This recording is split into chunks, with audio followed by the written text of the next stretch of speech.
رب العالمين، له الحمد الحسن الثناء الجميل، وأشهد أن لا إله إلا الله وحده لا شريك له يقول الحق وهو يهدي السبيل، وأشهد أن نبينا محمدا صلى الله عليه وسلم إمام الأنبياء والمرسلين، ثم أما بعد.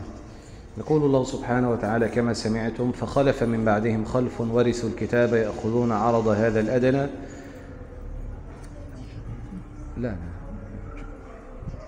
ويقولون سيغفر لنا وإن يأتهم عرض مثله يأخذوه ألم يؤخذ عليهم ميثاق الكتاب ألا يقولوا على الله إلا الحق ودرسوا ما فيه والدار الآخرة خير للذين يتقون أفلا تعقلون. يخبرنا سبحانه وتعالى عن هؤلاء القوم الذين أتوا من بعد قوم موسى، قد يكونوا هم أو ورثتهم، وقد يكون النصارى كما قال بعض المفسرين.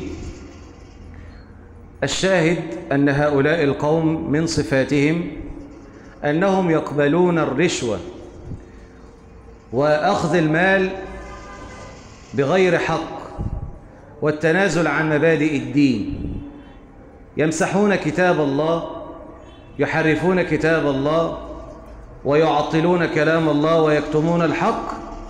أهم شيء عنده المال. فخلف من بعدهم خلف، وهناك فرق ما بين الخلف والخلف. فالخلف في الغالب كما قال أهل اللغة تأتي بمعنى الخلف اللي هم السيئين، الخلف اللي هم السيئين. أما خلف بفتح اللام اللي هم الصالحين. مثال على الخلف ومثال على الخلف، انت عندك في سورة مريم: فخلف من بعدهم خلف أضاعوا الصلاة. وكما قيل: خير سلف خير خلف خير سلف. تمام؟ فهناك فرق ما بين الخلف والخلف. فالخلف اللي هم الجيل الفاسد الطالح. فخلف من بعدهم خلف ورثوا الكتاب، كتاب اللي هي التوراة، ورثوها إما بالتلقي وإما بالعلم وإما بالمدارسة.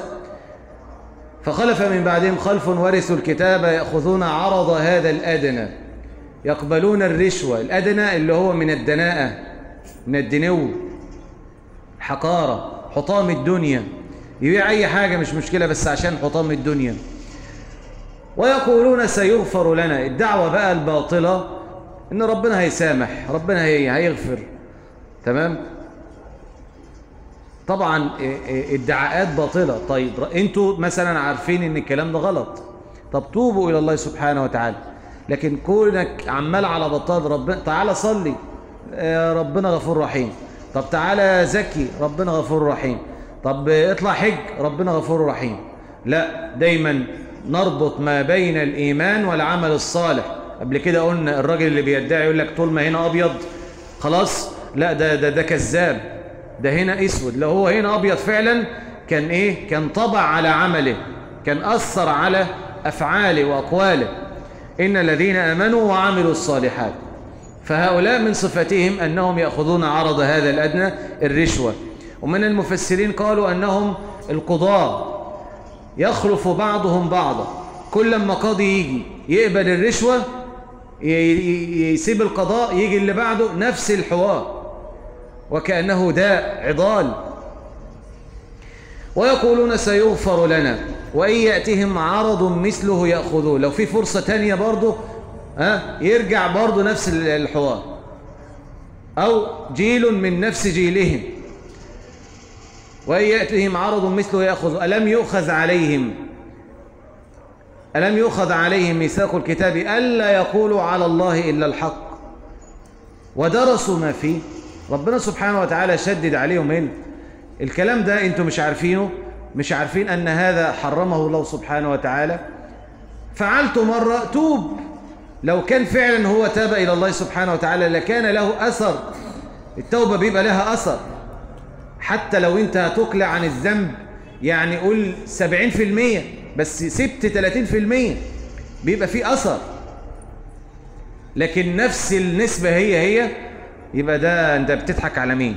ويقولون سيغفر لنا وإن يأتيهم عرض مثله يأخذوه ألم يؤخذ عليهم ميثاق الكتاب ألا يقولوا إلا الحق ودرسوا ما فيه. المدارسة إما بالعلم وإما بالمذاكرة وإما بالتلقي.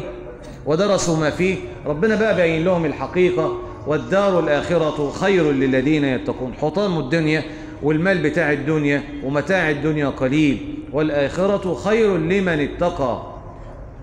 والآخرة خير لمن اتقى. ثم زيل الآية فقال أفلا تعقلون. العاقل اللي بيحسبها صح، اللي هو عايش وعارف الدنيا دايرة ازاي وماشية ازاي، مش سنين وأيام بتعدي كده، لا، عارف ان سبحان الله كل ما نمر به من ليل أو نهار وتعاقب ليل ونهار بأحداث وتوابع وسوابق ولواحق، كل ده قاعد يفكر لا ده الحال بيتغير، ده العمر بيجري، ده الدنيا زائلة، سبحان الله يعز ويذل ويغني ويفقر، تمام، في لحظة كن فيكون.